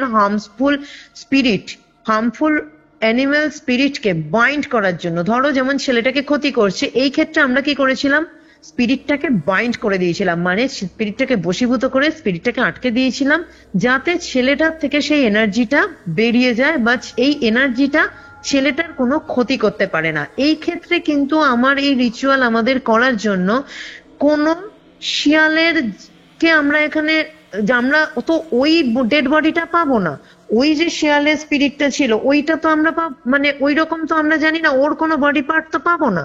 তো আমরা এখানে কিন্তু আমাদের শিয়ালের মাথা দিয়েই কাজ হবে, এবং তারপরে ওই স্পিরিট কলিং হবে, যেটাকে স্পিরিট কল হয়। এবং স্পিরিট কলের পরে এই যে স্পিরিটটা, যে ছেলেটির এই ক্ষতিটা করছে, যে স্পিরিটটা, সেই স্পিরিটটাকে বাইন্ড করা হয়, এবং বাইন্ড করে তাকে আটকে দেওয়া হয়, যাতে সে ক্ষতিটা করতে না পারে। এটা কিন্তু নেক্রোম্যান্সি ওয়ার্ক যে হয়, নেক্রোম্যান্সির কিন্তু একটা পার্ট। বহু আগে যদি বলো, মানে অ্যানসিয়েন্ট টাইমে, ধরো কোনো রাজায় যুদ্ধ হতো, তো কোনো নেক্রোম্যান্সার যারা ছিল, নেক্রোম্যান্সারদের দিয়ে কিন্তু কোনো রাজা আর এক রাজার শক্তিকে অবক্ষয় করার জন্য, মানে শক্তিকে কমানোর জন্য, বা কাউকে বশীভূত করার জন্য এই ধরনের ভ্যালপেকুলা বাইন্ডিং রিচুয়াল করাতো। আর একটা ভাবে করা যায়। এক্ষেত্রে আমি যেহেতু ছেলেটির সাথে কাজ করেছিলাম, মানে ছেলেটির থেকে আমি ইয়ে করব, ওই স্পিরিটটাকে মানে আলাদা করব, সেজন্য আমার কিন্তু ছেলেটির জিনিস লেগেছিল, এবং সেই জিনিসের ইউজিং একভাবে হয়েছে। কিন্তু যখন কারুর ক্ষতি করার জন্য, কারুর শক্তি কমানোর জন্য এই স্পিরিটকে ইউজ করে প্রতারণা করার জন্য, শিয়ালকে কি বললাম, ধূর্ত এবং প্রতারক। তো আমিও এই ধরনের, আমি যদি কারুর সাথে সামনে না পেরে, আমরা যদি কোনো রাজাকে বা কেউ আমার কম্পিটিটর, তাকে আমি ডাউন করার জন্য, তার সাথে আমি তাকে তার শক্তিকে কমানোর জন্য তার ক্ষতি করি, সেটাও তো প্রতারণারই কাজ। তো এক্ষেত্রে কিন্তু এই ফক্স স্পিরিটকে দিয়ে কাজ করা হয়, ফক্সের জিনিসের ওপরে আমি বলবো পরবর্তীকালে যে কি কি জিনিস ব্যবহার হয়েছিল। তো দুরকম ভাবে হয়, কারুর শক্তিকে কমানোর জন্য, বা কখনো কারুর ওপরে এই ধরনের ফক্স স্পিরিট পজেস হয়েছে, তাকে সেই ফক্স স্পিরিটকে তার থেকে বের করে তাকে বাইন্ড করার জন্য ভ্যালপেকুলা বাইন্ডিং রিচুয়াল হয়, ঠিক আছে। তো এই ক্ষেত্রে কি জিনিস লাগে, মেন যেটা লাগে, শিয়ালের চামড়া, শিয়ালের কাটা মাথা কিন্তু আমাদের লাগে, যেমন করে হোক আমাদের জোগাড় করতেই হবে শিয়ালের কাটা মাথা এবং শিয়ালের চামড়া। এর বাইরেও আমি তোমাকে বলছি যে জিনিসগুলো লাগে এক্ষেত্রে, অবসিডিয়ান যে ক্রিস্টাল আছে, সে অবসিডিয়ানের ডাস্ট লাগে, ব্ল্যাক সল্ট লাগে, এবং হিউম্যান বোনের ডাস্ট লাগে। হিউম্যান বোন, মানুষের হাড়ের ডাস্ট লাগে। আরো একটা জিনিস লাগে হিউম্যান বোন ওয়ান্ড, মানে একটা ধরো যেমন ওয়ান্ড বলতে কি বোঝায়, দণ্ড বোঝায়, মানে একটা 1 ফিটের মতো, ধরো আমাদের যে হাত না, হাতের ভেতরে যে বোনটা আছে এইরকমই একটা বোন, ধরো দণ্ড কিছু বোঝায়, মানে 1 ফিটের মতো একটা লম্বা হাড় ধরো, অন্তত 1 ফিট তার হবে, মানে একটা দণ্ড, ঠিক আছে। হিউম্যান বোন ওয়ান্ড আমাদের লাগে। এবং যেটা বললাম শিয়ালের ইয়ে লাগছে, তোমার চামড়া লাগছে, মানে একদম সেই স্কিনটা কিন্তু কোনো খারাপ হয়ে যাওয়া স্কিন না, একদম ফ্রেশ স্কিন লাগবে শিয়ালের। এবং মাথা লাগবে, যে মাথাটাও কিন্তু সব থেকে 3 দিনের মধ্যে, 3 দিনের বেশি নয়, মানে ধরো কোনো শিয়াল আজকে মরেছে তার 3 দিনের মধ্যেই এইরকমই কোনো মাথা লাগবে। এবং এগুলো কালেক্ট করা নেহাত, আমাদের চ্যানেল আছে, খুব স্ট্রং চ্যানেল, তাই আমরা পারি কালেক্ট করে। না হলে আজকের দিনে যদি বলো এই ধরনের রিচুয়াল কিন্তু মানে করতে পারে না, সবাই জানেও না। আর সব থেকে বড় কথা, এই ধরনের রিচুয়ালের যে ইনগ্রেডিয়েন্টস লাগে সেগুলো কালেক্ট করা আরো বেশি টাফ। এক্ষেত্রে আমি তোমার একটা জিনিস বলি, এক্ষেত্রে ছেলেটার থেকে আমরা সরানোর জন্য করেছিলাম স্পিরিটটাকে, তাই জন্য আমার একরকমের জিনিস লেগেছে। এই ক্ষেত্রে যদি কাউকে দমানোর জন্য, কারোর শক্তি কমানোর জন্য লাগে, সেক্ষেত্রে তার ব্যবহার করা কোনো জিনিস লাগে, যেমন ধরো ব্যবহার করা জামা কাপড়, যেটা আমাদের ব্ল্যাক ম্যাজিকের কাজে খুব লাগে, বিশেষ করে চুল যদি হয় সব থেকে ভালো, যদি কারোর ক্ষতির জন্য। আমি তোমার মানে এই প্রসঙ্গে, যদিও এই স্টোরির বাইরের এটা, তা আমি তোমাকে এই রিচুয়াল এর কথা যখন বলছি তাই আমি তোমাকে এটা বললাম। মিরর লাগে, মুগওয়ার্ক এক রকমের হার্বস আছে, ইনসেন্স আছে, হার্বস ইনসেন্স, সেটা লাগে। ধতুরা লাগে, যেটাকে ধুতরা, ঠিক আছে। ধুতরা এক্ষেত্রে, হ্যাঁ ধুতরা এক্ষেত্রে আমাদের হার্বস ইনসেন্স হিসেবে ব্যবহার হয়। এবং পপি লাগে, পপি সিডস ইনসেন্স হিসেবে, হ্যাঁ একদম পোস্তর দানা আমাদের এখানে ইনসেন্স হিসেবে ব্যবহার হয়। প্রথমে যেটা আমাদের এখানে কাজ হয়, সার্কেল কাস্ট করতে হয়। সার্কেল কাস্ট করার পরে যেটা দিয়ে করতে হয়, ডার্ক মুনেই এই কাজটা হয়, মানে তোমার অমাবস্যা যেটাকে বলে ডার্ক মুন, ডার্ক মুনেই এই কাজটা হয়। বা ডার্ক মুন ছাড়া কোন সময় করতে পারি, এক্লিপসে, লুনার এক্লিপসের টাইমে করা যায়, যেদিন লুনার এক্লিপস হচ্ছে। ফুল মুনে কিন্তু হবে না, ফুল মুনের দিন যদি লুনার এক্লিপস হয় তখন হবে, ঠিক আছে। এই দুটো সময়তে এই কাজ করা যায়, না হলে ম্যাক্সিমাম আমরা যেটা করেছিলাম তখন সামনে এক্লিপস ছিল না, আমরা ডার্ক মুনের রিচুয়ালটা করেছিলাম। কাস্ট যেটা সার্কেল হয়, ব্ল্যাক অবসিডিয়ান ডাস্ট, সল্ট এবং হিউম্যান বোনের যে ডাস্ট, সেগুলো মিশিয়ে আমাদের সার্কেল বানানো হয়। সার্কেলের মধ্যে যেটা রাখা হয়, ফ্রেশ যে শিয়ালের চামড়াটা, সেই শিয়ালের চামড়াটা রাখা হয়। শিয়ালের চামড়ার উপরে শিয়ালের মাথাটা রাখা হয়, এবং তার রাখার নিয়ম আছে, সার্কেলের নর্থ স্কোয়ার অ্যাঙ্গেলেই এটা রাখতে হয়। সার্কেলের ভিতরে যে নর্থ স্কোয়ার অ্যাঙ্গেল রয়েছে সেই অ্যাঙ্গেলে রাখতে হয় শিয়ালের চামড়াটা বিছিয়ে, তার উপরে শিয়ালের মাথা রাখতে হয়। এবং তার সামনে ওই মানে শিয়ালের মাথাটা রাখতে হয় সামনে, তার পিছনে আমরা যার জন্য কাজটা করছি তার একটা ফটো রাখতে হয়। এরপরে যেটা হয় স্পিরিট কলিং, ঠিক আছে। এক্ষেত্রে আমি অনেক বড় স্পিরিট কলিং এর চ্যান্টিং যেটা হয়, আমরা যে ফক্স স্পিরিটটাকে এখানে ইনভোক করছি, সেই ইনভোকেশনের কটা লাইন আমি তোমাকে শোনাবো। আর অনেক বড় লাইন থাকে, অনেক বড়, টোটাল চ্যান্টিংটা অনেকটা বড়, আমি তোমাকে 2টো লাইন শোনাচ্ছি। আর যেটা করতে হয় এক্ষেত্রে, আমরা যেটা করেছিলাম, ব্লাড এক্ষেত্রে অবশ্যই তোমায় স্যাক্রিফাইস তো মাস্ট দিতেই হবে। ওই শিয়ালের মাথার ওপরে আমাদের ফার্স্ট হচ্ছে ব্লাড ঢালতে হয়। এখানে আমরা 4টে মুরগি স্যাক্রিফাইস করেছিলাম এবং শিয়ালের মাথাটা পুরো ওই ব্লাডটাতে, রক্ত দিয়ে পুরো ধুয়ে দিয়েছিলাম। এবং ধুয়ে দেওয়ার পরে ওই ব্লাডটা দিচ্ছি এবং সাথে দেশি মদ, ব্লাডটা এবং সাথে দেশি মদ ঢালতে ঢালতেই আমাদের কিন্তু স্পিরিট কলিং শুরু হয়ে যায় ওখানে, ঠিক আছে। স্পিরিট কলিং এর যে মন্ত্রটা আমি তোমাকে, মানে চ্যান্টিংটা, আমাদের যে চ্যান্টটা রয়েছে, চ্যান্টটা আমি তোমায় বলছি, ভালপেকুলার টেনেব্রিস আমব্রাম ভেনেট্রিস অ্যাসেড পারকাপুট এট পেল্লাম স্পিরিটাম মিহিরে। এটা কি ল্যাটিন? ল্যাটিন, একদম ঠিক আছে। এটা ল্যাটিন ভাষা, অনেকটা বড়, আমি তোমাকে 2টো লাইন বললাম, ঠিক আছে? তো এই কন্টিনিউ আমরা এই চ্যান্টিংটা করতে থাকি। এটা এরকমও ব্যাপার থাকে না যে আমরা একবার চ্যান্ট করলাম তো চলে আসে স্পিরিট, এরকম হয় না। কন্টিনিউ করতে করতে করতে করতে তারপরে যখন আমরা বুঝতে পারি, এক্ষেত্রে আরো জিনিস লাগে, যেটা মিরর লাগে, ব্ল্যাক মিরর। ব্ল্যাক মিরর অথবা ব্ল্যাক অবসিডিয়ান আছে, যে ব্ল্যাক অবসিডিয়ানের বোল এবং তাতে জল থাকবে। দুটোর মধ্যে একটা জিনিস রাখতে হয়, যদি পারা যায় দুটো রাখতে পার। ব্ল্যাক মিরর যেমন নর্মালি যে মিরর হয়, আয়না হয়, সেটাই ব্ল্যাক গ্লাস।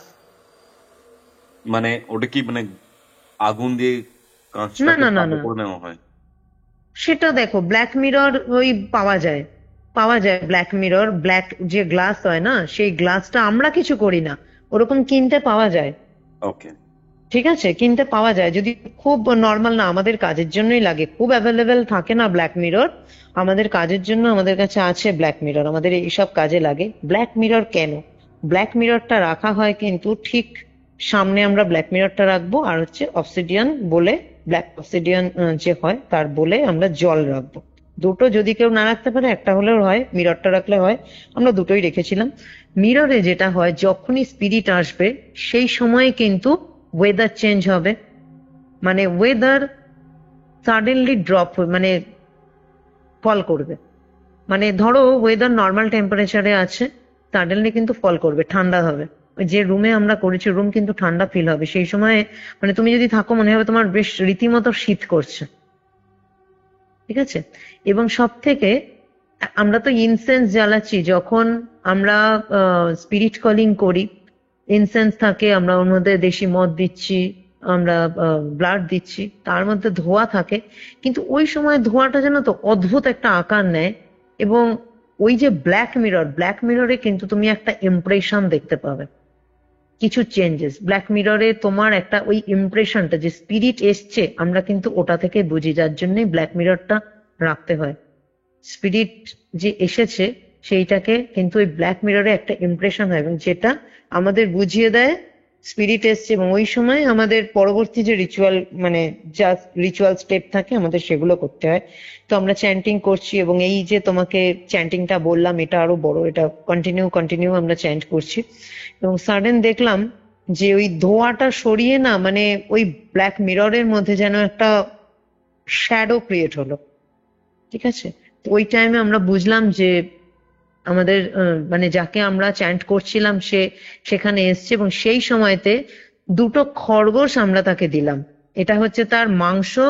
প্রথমে দিলাম যে তোমার জন্য এগুলো দিয়েছি, তুমি এসো। এবং সে আসার পরে কিন্তু তাকে আবারও দিতে হবে, যে গরম রক্ত, সেই রক্তটা কিন্তু তাকে তক্ষুনি খাবার জন্য তাকে আমরা দেব। এবং তাকে আমরা তখন রিকোয়েস্ট করব যে এই ছেলেটি, যে ছেলেটির ফটো রেখেছি এবং নাম ধরে, যে একে সেভ করো, বা এর থেকে একে তুমি ক্ষতি করো না, একে তুমি মুক্ত করো। এবং সেগুলো সব কিন্তু আমাদের ল্যাটিন, এই যে প্রেয়ার গুলো, তার কাছে যে আমরা প্রে করছি, এই প্রেয়ার গুলো আছে, শুধু প্রেয়ারের একটা নামের জায়গায় তার নামটা আমরা বসিয়ে দিতে হয়। এবং তার নাম বসিয়ে কিন্তু এই ল্যাটিন ভাষাতেই আমাদের সেই প্রেটা কন্টিনিউ করতে হয়। এবং ওই সময়তেই আমরা দুটো খরগোশকে ওখানে তাকে স্যাক্রিফাইস দেই। এবং এক্ষেত্রে ছেলেটাকে আমরা যে রেমেডি দিয়েছিলাম, এবং একটা সময় কন্টিনিউ এটা করতে করতে করতে করতে আমরা বুঝতে পারি যে আমাদের রিচুয়াল হয়েছে। এটা অদ্ভুত ব্যাপার। ভাবে কি হয় জানো তো, আমাদের যেটা আমি তোমাকে বললাম যে স্পিরিট আসে যখন, আমাদের একটা রুম টেম্পারেচার চেঞ্জ হয়, স্পিরিট যাচ্ছে যখন, এবং আমাদের কাজটা হচ্ছে কিনা সেটাও কিন্তু বুঝতে পারি। রুম টেম্পারেচার আস্তে আস্তে বেশ কিছুক্ষণ পরে নর্মাল হবে, সেটাতে আমরা বুঝি। অনেক কিছু ইঙ্গিত আছে। বা সেই সময় কোনো স্মেল এমন দেবে, যেটাতে যে কোনো রকমের স্মেল হতে পারে, যেটাতে কিন্তু আমরা বুঝবো যে হ্যাঁ, আমরা যেটা বললাম সেটা অ্যাকসেপ্টেড হলো। ঠিক আছে? তো একটা সময় আসে যখন আমরা বুঝতে পারি যে এটা আমাদের প্রেয়ার অ্যাকসেপ্টেড, এবং স্পিরিট এসেছে, এবং সে চলে। একটা সময় পরে যখন আমরা বুঝি এটা, যে আমাদের এটা অ্যাকসেপ্ট হয়েছে, তখন আমরা তাকে থ্যাঙ্কস জানাই, এবং তাকে তখন বলি তুমি এবার রিলিজ হতে পারো, তুমি এবার চলে যাও। ঠিক আছে? এরপরে যে ক্রিয়াটা আমাদের করতে হয়, যে কাজটা আমাদের করতে হয়েছে, এক্ষেত্রে ছেলেটিকে আমরা একটা সিজিল দিয়েছিলাম। সেই সিজিলটা কে দিয়ে তৈরি ছিল? এই যে শিয়ালের যে মাথাটা ছিল, মাথাটা কিন্তু জ সমেত এবং তিত সমেত ছিল। শিয়ালের দুটো দাঁত আমরা উপড়ে নিয়েছিলাম, এবং এই দুটো দাঁতেকেই কিন্তু একটা সিজিল বানিয়ে আমরা ভদ্রলোককে দিয়েছিলাম। এবং এটা আরো আমি বলছি ডিটেলসে। এটার একটা এখানে ক্রিয়াটা হলো দাঁতটাকে আমরা তুললাম, সেই শিয়ালের এই থেকে দাঁত, পুরো মাড়ির থেকে দাঁত বের করা, মানে এটাও টু টাফ একটা ওয়ার্ক। কারণ একটা প্রাণী, যে কোনো প্রাণী যখন মারা যায় না, পুরো স্টিফ হয়ে যায় বডি, প্রত্যেকেরই হয় বডি স্টিফ। সেখান থেকে দুটো দাঁত বের করে সেটা দিয়ে আমাদের সিজিল বানাতে হয়, এবং ওই সিজিলটা একটা কাচের বোতলে রাখতে হয়। কাচের বোতলে একটা অন্ধকার জায়গায় রাখতে হয়, এবং সিগার আছে যে না, সিগারটাকে ধরিয়ে সেই সিগারটাকে টেনে তার ধোঁয়ার মধ্যে কিন্তু এটা রাখতে হবে। মানে আমার এনার্জি, এই যে সিগারটাকে আমি টানছি এবং সেই ধোঁয়াটা আমি কাচের শিশির মধ্যে দিচ্ছি, যার মধ্যে এই সিজিলটা রেখেছি, বোন দিয়ে তৈরি, শিয়ালের টিপ, বোন না টিপ দিয়ে তৈরি। এই সিজিলটার মধ্যে কিন্তু আমাকে কন্টিনিউ পুরো বোতলটা পুরো ধোয়া ধোয়া করা অবধি, মানে পুরো সিগারেট ধোঁয়াটা আমাকে দিতে হবে। এটা হচ্ছে আমাদের এনার্জি দেওয়া, আমরা যেহেতু কাজ করেছি তাই আমাদের এনার্জি দেওয়া। তারপরে বোতলের মুখ করে বন্ধ করে আমরা পুরো অন্ধকার জায়গায় রেখে দেবো। এখানে 3 দিন রাখতে হয়। তারপরে ভদ্রলোককে দিয়ে দিয়েছিলাম যে একটা সোনায় বাঁধিয়ে ওই সিজিলটা পরার জন্য, ঠিক আছে, একটা সোনার ক্যাপ তৈরি করে ওটার মধ্যে করে ভরে আমরা দিয়েছিলাম যে এটা ওর গলায় পরিয়ে দেবেন।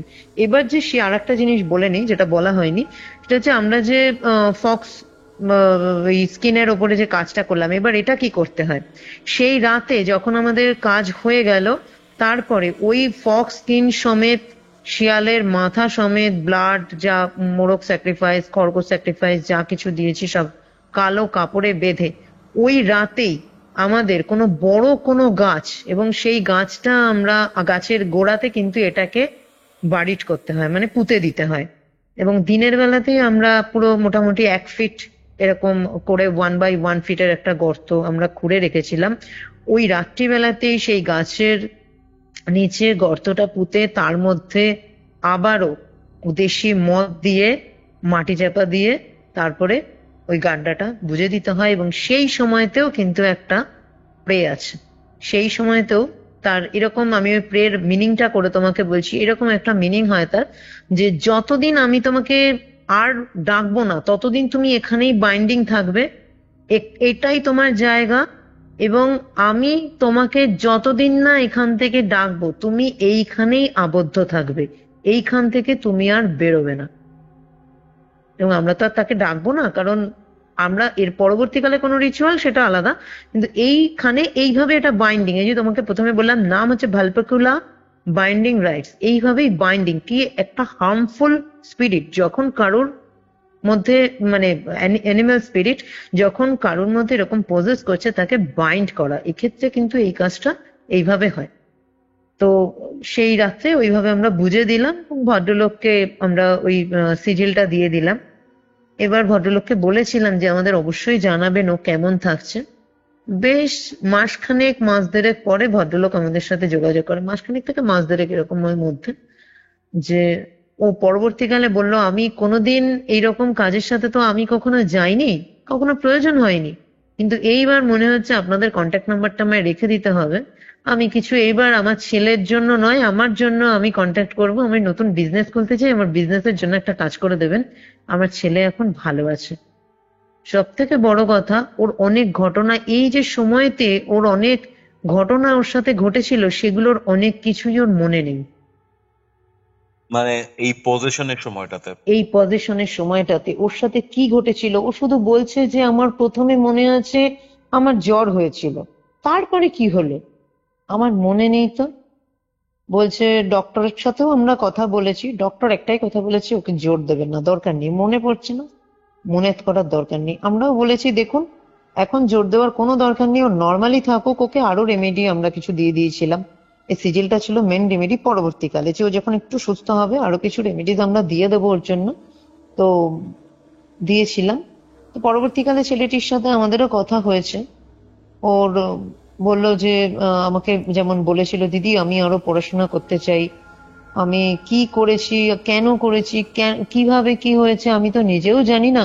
সব থেকে ভদ্রলোক আমাদের একটা কথা বলেছিল যে ম্যাডাম আপনাদের অনেক ধন্যবাদ, আমার ছেলে না ভীষণ রংবাজ টাইপের ছিল, খারাপ হয়ে গেছিল, আমার কথা শুনতো না, কিন্তু সেই ছেলে না এখন খুব শান্ত হয়ে গেছে। এখনো নিজে থেকে বলছে যে আমি কলেজের পড়াশোনা কমপ্লিট করে বাবা তোমার বিজনেস তো দেখবো এবং আমি তোমার সাথে বিজনেসকে আরো বাড়াবো, আমাকে হায়ার স্টাডি করাবে তুমি, আমার এই কলেজ কমপ্লিট হয়ে এমবিএ করবো। এবং শুধু মেয়েটির কথা বলেছিল যে ও আমার সাথে যোগাযোগ করছে না, ওর কি হয়েছে গো? তখন ওকে সব ঘটনাগুলো বলে যে তুই এই এই জিনিসগুলো করেছিস। বলছে আমি এইরকম করলাম, আমি বন্ধুদের সাথে আড্ডা মারতাম, বন্ধুদের সাথে এগুলো করতাম, হ্যাঁ আমার মনে আছে।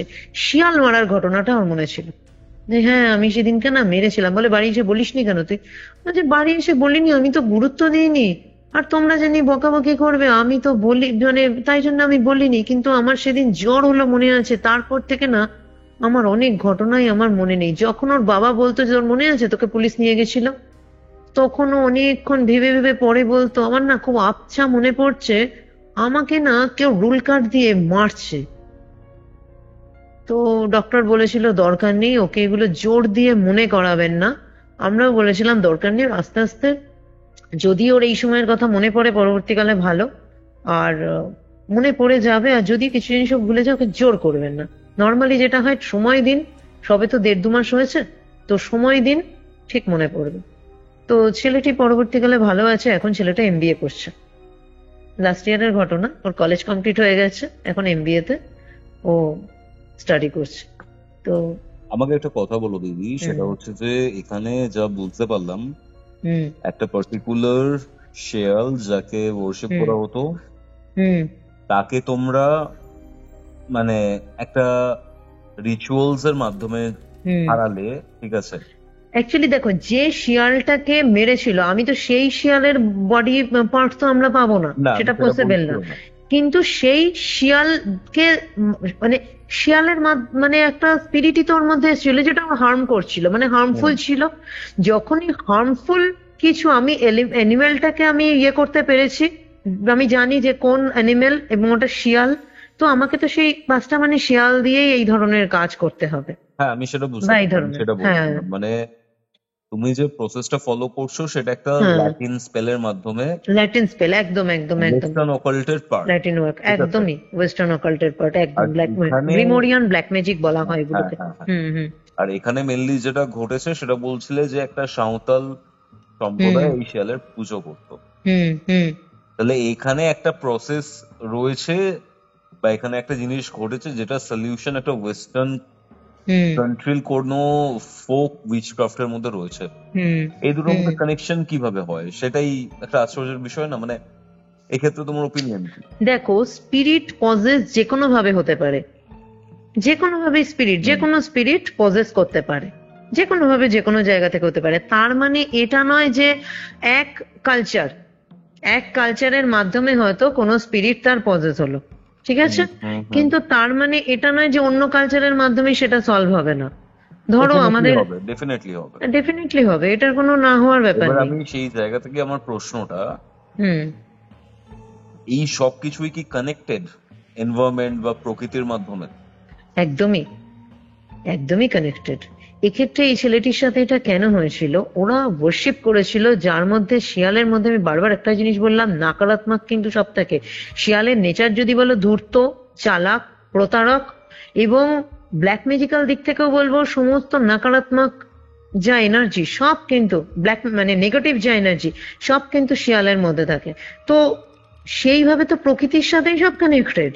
সেটাকে মারছে, সেটার মারার ফলে ওর ওই নেচারটা ওর মধ্যে আসছে, এবং সেটা আমরা ওইভাবে কিন্তু তার মাধ্যমেই হচ্ছে। কিন্তু একটা কথা বলে না, কাঁটা দিয়ে কাঁটা তোলা, তো এখানে শিয়ালকে মারলো, আমারও কিন্তু এটা করার জন্য আমি কিন্তু এখানে কোনো হিউম্যান স্কাল দিয়ে কাজ করব না। এখানে আমি নর্মালি দেখো, শিয়াল আমার যদি কোনো, আমি বুঝি কোনো হিউম্যান স্পিরিট কাউকে পজেস করেছে, সেক্ষেত্রে আমি শিয়ালের স্পিরিট কি মানে শিয়ালের ইয়ে কিন্তু নেব না, ঠিক আছে। সেক্ষেত্রে শিয়ালের মাথা বা শিয়ালের জ আমাদের অনেক কাজে লাগে, শিয়ালের জ রাখলেও হিউম্যান স্কাল কিন্তু লাগে আমাদের কাজে। কিন্তু এক্ষেত্রে আমি শিয়ালের জ বলিনি বা স্কাল বলিনি, শিয়ালের জ লাগছে শুধু বা শিয়ালের স্কাল লাগছে মাথা, সেটা নয়। এক্ষেত্রে তার মাথাটাই লেগেছে, তো কানেক্টেড। ও মেরেছিল কিন্তু একটা জ্যান্ত শিয়ালকে, এবং আমিও একটা জিনিস বললাম তোমাকে, 3 দিনের মানে জ্যান্ত শিয়ালটা মরলো, তার 3 দিন মারা গেল শিয়ালটা, তার 3 দিনের মধ্যেই কিন্তু আমার ওই কাজটা করতে হবে মাথাটা রেখে, যখন তার পুরোপুরি কঙ্কালে পরিণত হবে না, তো ওটা দিয়েই কিন্তু আমাকে ওইভাবে এটাকে ঠিক করতে হবে।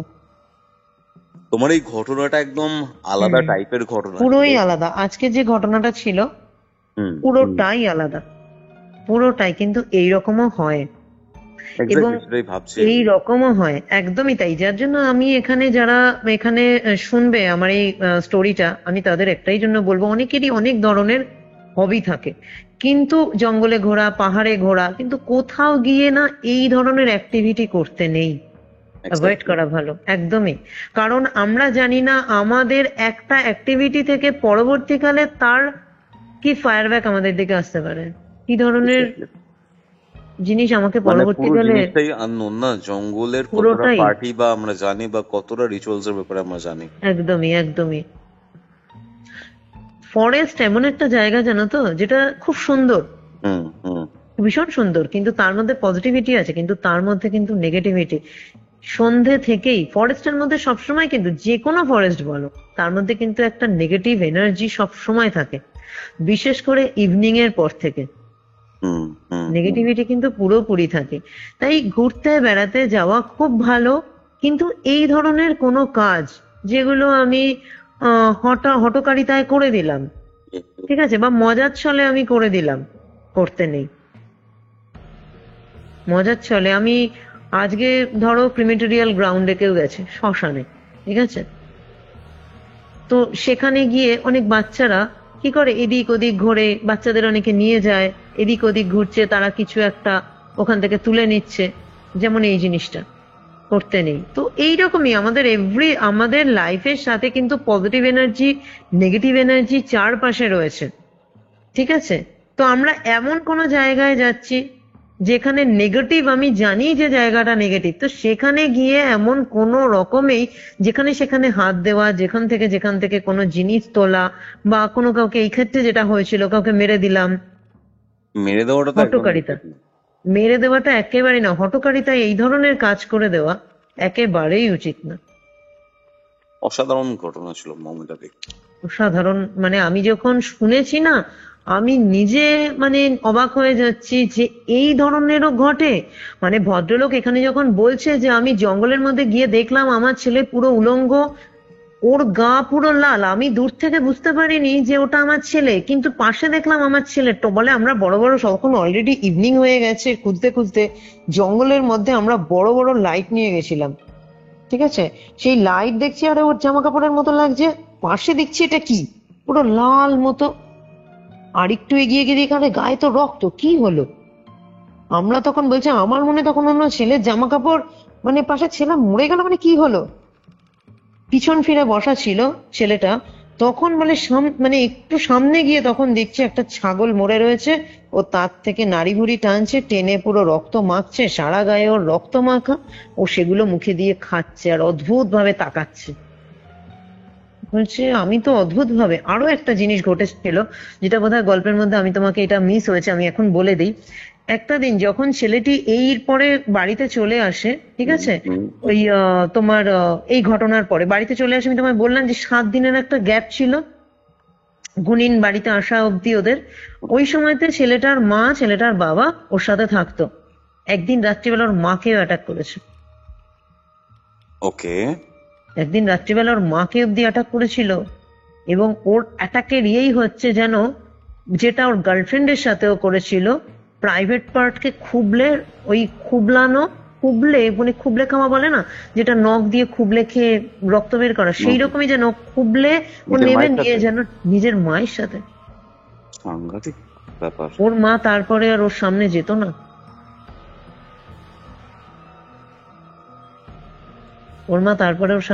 বলছে ওর মায়ের সাথে আমার ফোনে কথা বলিয়েছিল ভদ্রলোক একদিন, বলছে আমি ওর কাছে যেতে পারি না, যেমন করে হোক ম্যাডাম জি তুমি আমার ছেলেকে ঠিক করে দাও, যেমন করে হোক, আমার ছেলে বাঁচবে না, না হলে আমার ছেলেকে আমি খুব ভালোবাসি, কিন্তু তবুও আমার ছেলের সামনে আমি যেতে পারি না। এরকম ঘটনা। মানে ছেলেটার কিন্তু সেই সময় মেয়েটি পরে বলেছে যে আমার সাথে কোন রকম সেক্সুয়ালও কিচ্ছু করলো না, ও আমাকে পুরো প্রথমে শুধু বলে আমি তোমাকে কি বলবো, বলে আমার জামা কাপড় গুলো টেনে হিঁচড়ে কামড়ে ছিঁড়ে খুললো, এবং তারপরে আমাকে অ্যাটাক করলো, যেন আমাকে পুরো খুবলে খেয়ে নেবে।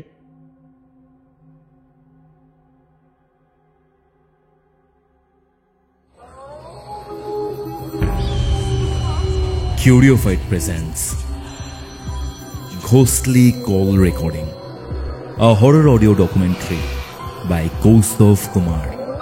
এবার ভয় পাবে তুমিও।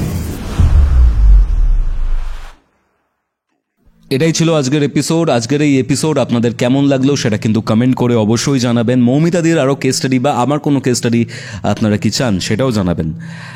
আর হ্যাঁ, আপনারা যদি আপনাদের জীবনে ঘটে যাওয়া এরকম কোনো প্যারানর্মাল অ্যাক্টিভিটির ব্যাপারে আমার সাথে যোগাযোগ করতে চান তাহলে ডেফিনেটলি যোগাযোগ করুন। আমাদের অফিসিয়াল হোয়াটসঅ্যাপ নাম্বারটি হচ্ছে 6290675195। দেখা হচ্ছে পরবর্তী এপিসোডে, যেটি আসছে রবিবার দিন দুপুর ঠিক 3টের সময়। ততক্ষণ অবধি কিউরিওফাইটের এরকম আরও 2টি এপিসোড দেখতে আপনার মোবাইল স্ক্রিনে আসা ডান দিকের অথবা বাদিকের বক্সে ক্লিক করুন।